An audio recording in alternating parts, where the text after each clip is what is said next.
recording this session with your permission. And by the end of the session, please, if you can fill up the session survey, we will really appreciate. So the stage is yours, Dr. Wurm. Thank you very much. And greetings, everyone. I know people may be listening live or at other times, so I won't worry about whether I say good morning or good afternoon. I happen to be in Canada at the moment, which is slightly more convenient for me than if I was doing this from Australia. I'm actually at a separate conference at the moment, the Canadian Society for Addiction Medicine, but I'm delighted to join you here as part of the Viktor Frankl Institute 24th World Congress. So I wanted to talk about Viktor Frankl in particular. Obviously, I first met Frankl in, I think, 1984, but I was inspired to find out about his work when I saw him interviewed on Australian television while I was still a medical student in the 1970s. So I'm happy to move to the next slide, please. And this is obviously a very old photograph. I think it's a long time since my hair was that color. And the next slide, please. Viktor Frankl had a love of language. He also was clever enough that he could make jokes about words, not just in English, not just in his first language, but in other languages as well. So his first language was German. He also learned Hebrew. And then the schools he went to taught Latin and Greek as standard subjects. But he would make fun of his ability to speak English. He used to say, "I speak a terrible accent without a trace of English," which was just one example of his sense of humor. Can I have the next slide, please? So Frankl used his ability with words not only to communicate on a day-to-day basis, but during World War II under Hitler, the German and of course Austria was part of Germany then, the German government introduced a policy that essentially anyone who they defined as not being able to contribute would no longer be allowed to live. So if somebody was in hospital and was diagnosed with, say, schizophrenia, they would actually use that as a reason to end that person's life. While Frankl was working in the mainstream hospital system, he was not able to undermine that. But when he was limited and was only allowed to practice in the Rothschild Spital and in the Jewish hospital, he then had the power to alter the diagnosis. And he would therefore, instead of saying that the person had schizophrenia, he would say that the person had a different condition so that they were no longer subject to that euthanasia policy. Can I have the next slide, please? Frankl was very good at establishing whether there was a psychiatric illness or not. And one of my favorite examples is that he was asked to continue the treatment of a patient who'd come to Vienna after the war from the USA. And this person was a diplomat, but the person had been previously under psychoanalytic psychotherapy in the US. And his analyst had always assumed that whenever the patient disagreed with US government policy, that it must surely be an example of him objecting to the father figure. Frankl, on the other hand, tried to get to know him well enough to understand whether, in fact, this was really a defense mechanism, or whether the man actually had his own completely genuine reasons for disagreeing with government policy. And when Frankl realized that that was the situation, and the patient realized that that was the situation, the patient left the American government diplomatic service and lived his own life and never looked back. So I think that was one lovely example of Frankl listening carefully enough to understand what was really going on. And if I can have the next slide, please.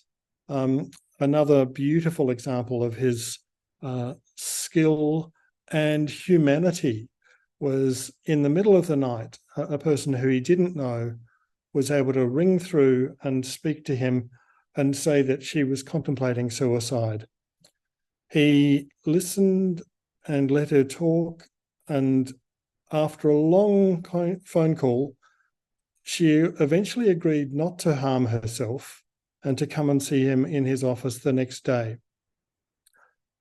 When he saw her the next day, he asked what was it he said that made her change her mind.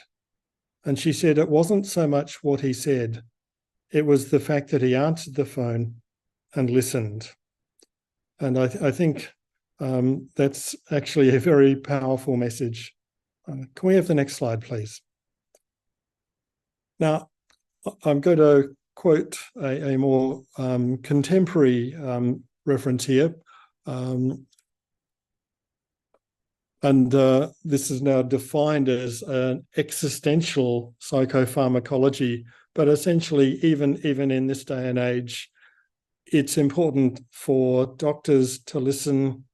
And this is a psychiatrist writing, saying that a patient must feel heard before she or he will listen.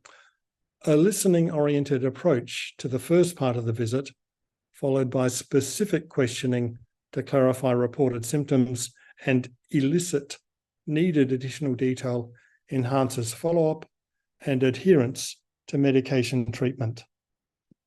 So I hope we can all take that into account as well. Next slide, please. So this is just a break from all the text. Next slide, please. So I work now as a specialist in addiction medicine, but still very much influenced by my early training in logotherapy and existential analysis. And I've got two quotes here from Frankl.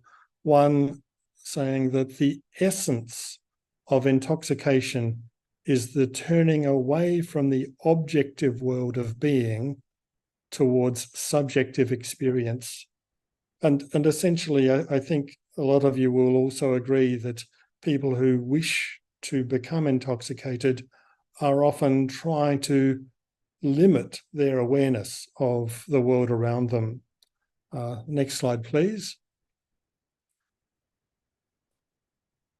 Further on, he says that man's primary concern doesn't lie in the actualization of the self, but in the realization of values and the fulfillment of meaning potentialities, which are to be found in the world rather than within oneself or within one's own psyche as a system. So Frankl, when he's talking about self-transcendence, that really is pretty much the opposite of what people are looking for with intoxication. Next slide, please. I find this particularly ties in nicely with motivational interviewing, which is now recognized as one of the evidence-based strategies central to dealing with human behavior, particularly problems with substance use. But a lot of people describe motivational interviewing as if it was purely a product of behavior therapy or cognitive behavior therapy. But in his very first article outlining motivational interviewing, Professor William R. Miller wrote, "The client should be asked what he or she anticipates would occur if drinking continues unchanged." And he's basing this technique on the way that Socrates used to try to get a message across. Socrates wouldn't so much tell people what they should do, but he would ask them questions, and that would lead to the individual telling Socrates what they had decided would be the best approach. Miller goes on to say, this assignment, assigning freedom of choice to the patient or to the client, which the client already has, leads to a more existential approach to counselling. So I see a lovely overlap between motivational interviewing and logotherapy. Next slide, please. This is me looking somewhat older and Professor Miller looking remarkably young and energetic. That was taken a couple of years ago when I went to a workshop of his at Baylor College in Texas. So another Texas connection. Next slide, please.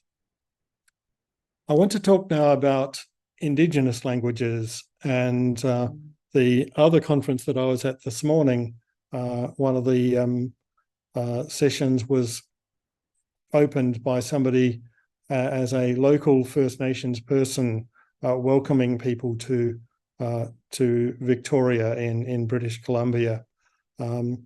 So that's also become a tradition for a lot of people in Australia to start meetings with an acknowledgement of country.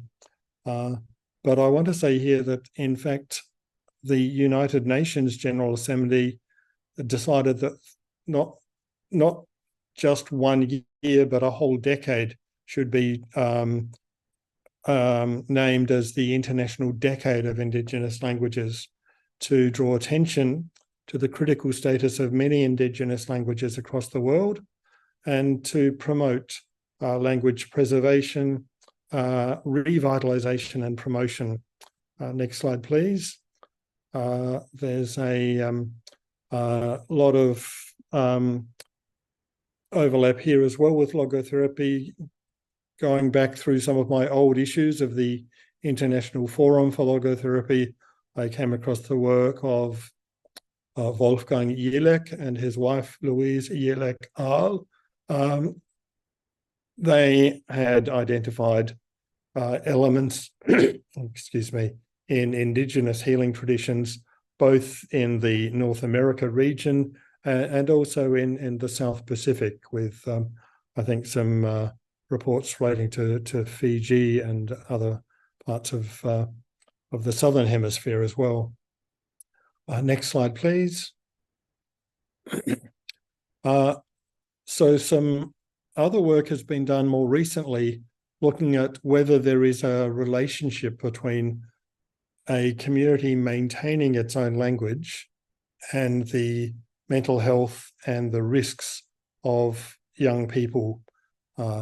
So reinstating a language can make a huge beneficial difference, can be very helpful in protecting a community from problems associated with alcohol use or other drug use, and also reducing violence.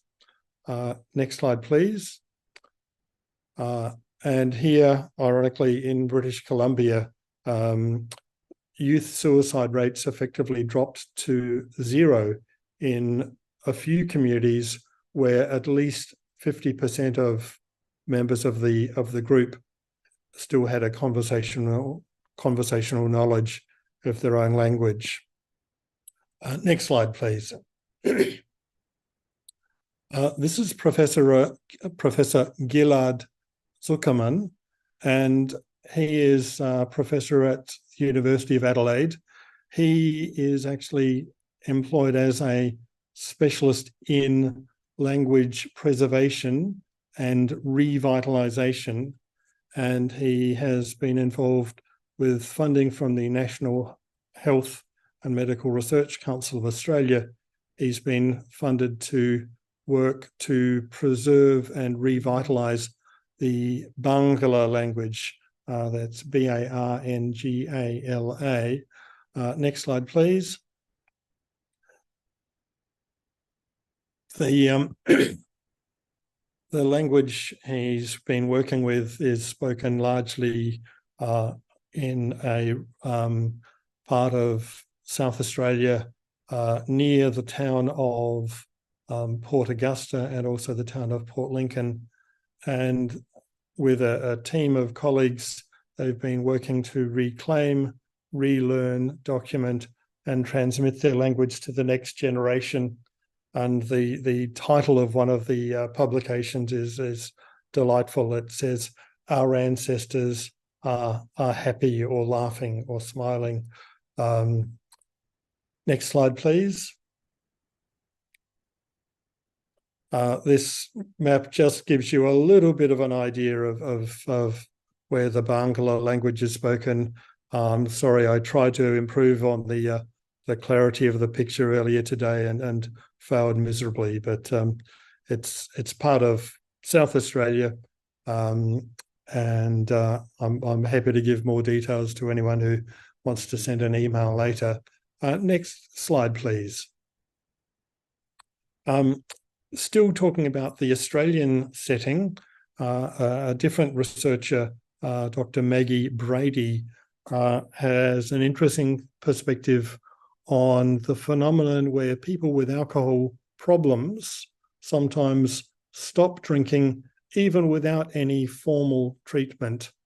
And in one of her publications titled "Giving Away the Grog," she makes a comment about a term that's used by other academics, but she says it's not really a helpful term. Other people tend to refer to that phenomenon and call it spontaneous remission. But when people stop drinking in spite of not being involved in treatment, she said it's very rarely spontaneous. It's often actually been quite difficult, and it happens after a considerable amount of effort and often quite a lot of thought. She also says that it may not be helpful to use the term remission because I think she is one of quite a large people working in the substance use field who are not entirely confident that the term disease is the best way of viewing substance use. Next slide, please. Of course, another person who is also challenging some elements of the brain disease model of addiction is Professor Bruce Alexander, formerly professor at, I think, now I'm getting my universities mixed up, but based in Vancouver. He was, of course, famous for challenging the research that suggested that human beings develop an alcohol problem or a heroin problem or a cocaine problem in a similar way to what happens with rats. But he pointed out that in actual fact, most of the research looking at substance use in rats was done with rats kept in very small cages by themselves with nothing to do. And he said that really it was a little bit like putting a rat in solitary confinement. And he said it's not surprising that in that environment, a rat will make the choice to seek out the drinking bottle that contains liquid with a mind-altering drug. But he actually said when he provided a totally different environment where the rats had a chance to interact with other rats, where the rats had a more enriched environment with not just a small bare cage, but a large area where they could walk around and play and roam, those rats no longer favoured the bottle containing the mind-altering drug.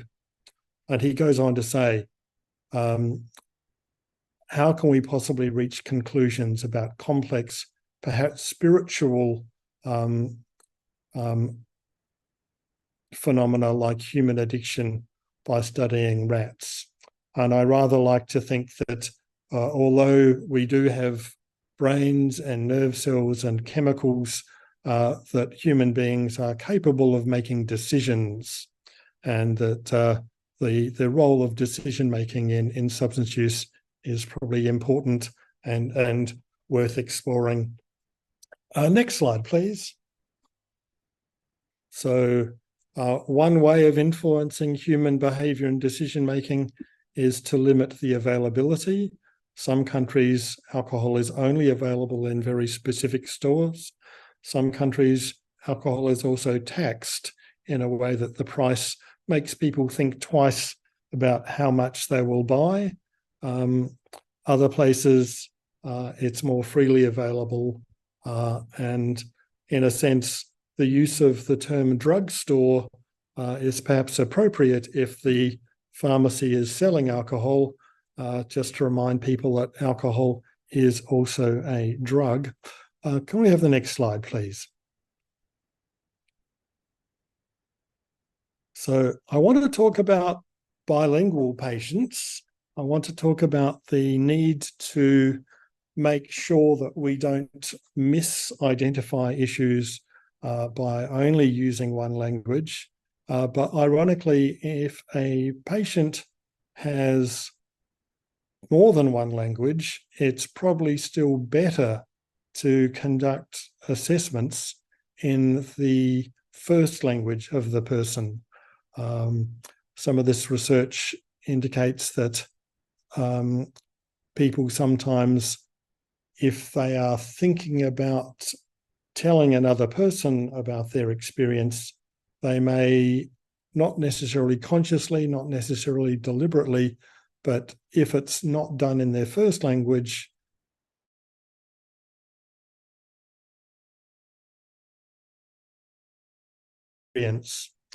so this research suggests that if somebody is psychotic and they're bilingual, it would be more appropriate if it's possible to conduct the interview in their first language rather than their second language. Next slide, please. I'm also interested in the importance of using professional interpreters. Next slide, please. I often find if I look at the Viktor Frankl Institute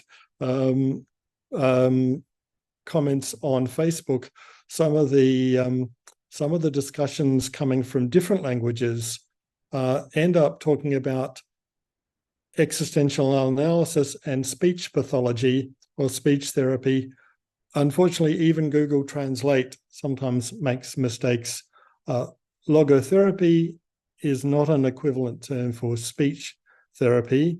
I've seen the term for logotherapy in several different languages, and I've seen the term for speech pathology in several different languages, and it's not the same thing.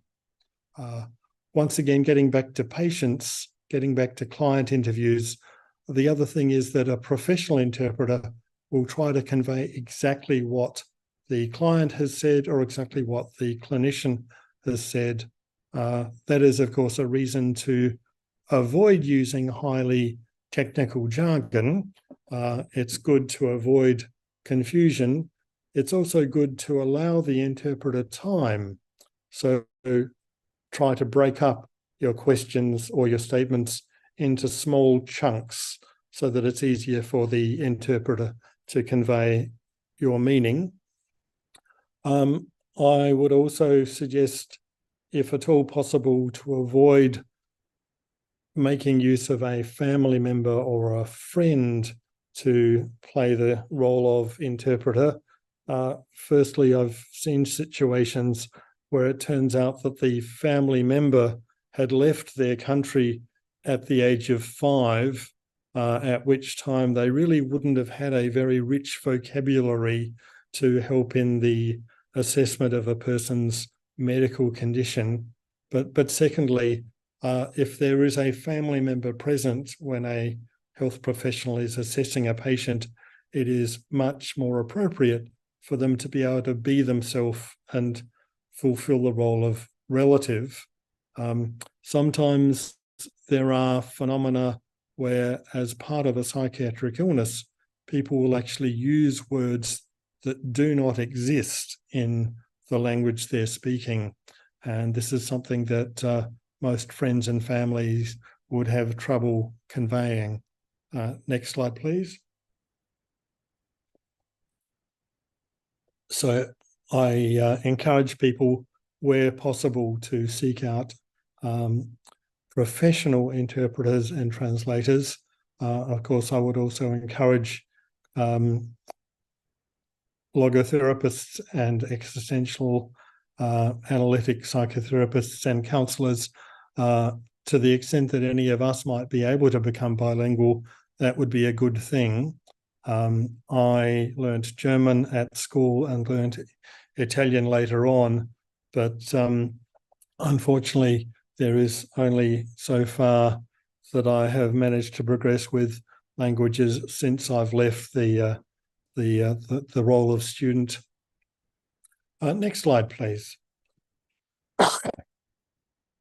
So one other thing about interpreting, having been a speaker at a World Congress on Existential Therapy in Buenos Aires, I learned that a 300-word document in English usually is a 350 or 400-word document in Spanish.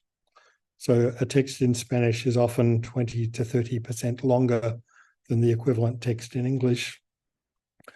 And Spanish is spoken with more syllables per second. English is spoken with only 6.19 syllables per second. Next slide, please.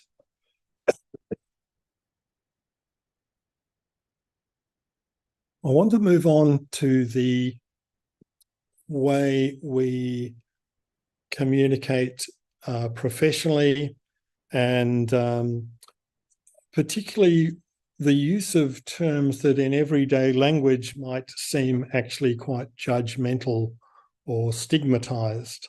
So next slide, please.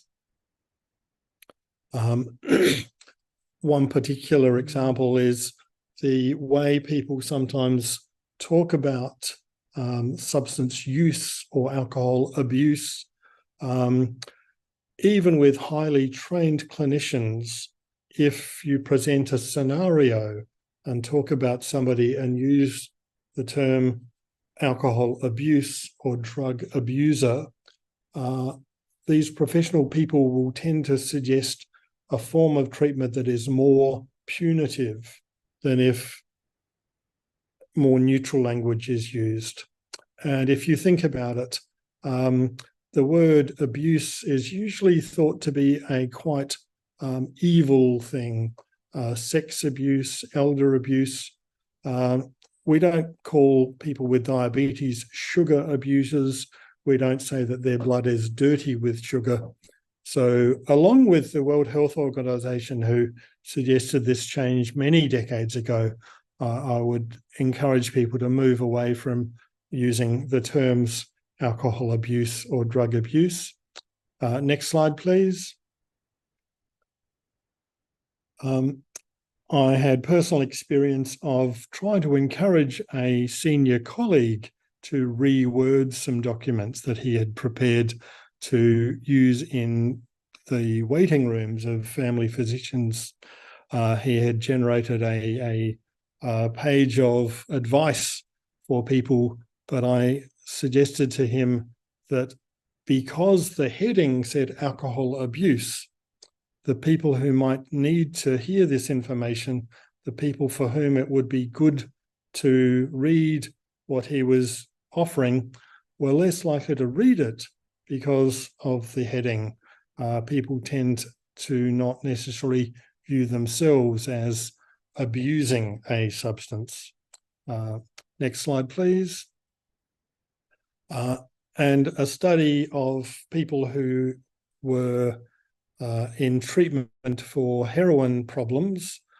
Fewer than half of the people in this particular study wanted to be referred to as a heroin addict. They tended to prefer person first language, so a person who uses drugs.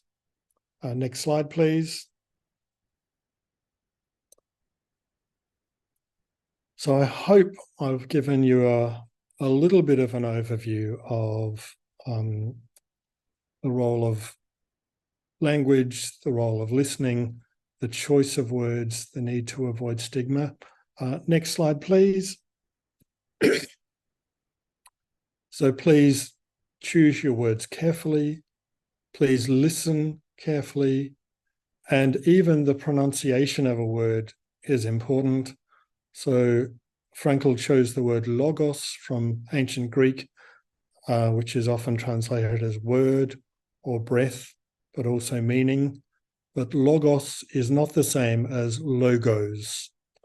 So I have some other slides just with some references and some acknowledgements. So if we can move on. Thank you very much for your attention. I should also highlight that the article in Hungarian, somebody else translated that for me. So if anyone has been listening in Hungarian, I won't be able to help unless you help track down a suitable interpreter. But I hope we have enough time left for questions and comments. Thank you very much again for the opportunity to present at this conference, and I wish you well with the rest of the proceedings. And that's my email address if anyone would like to stay in touch. Thank you very much.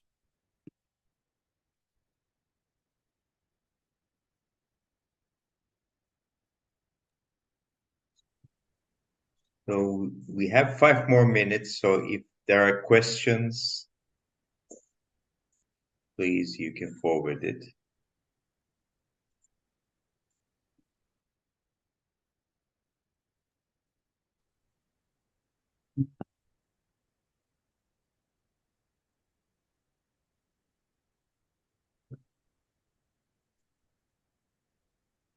And I apologize again for the late start, but I think we've done quite well under the circumstances. Yeah.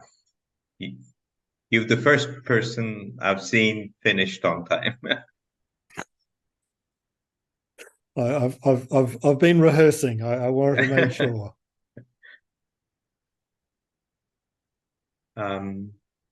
Please do not, before leaving, please do not forget to complete the session surveys.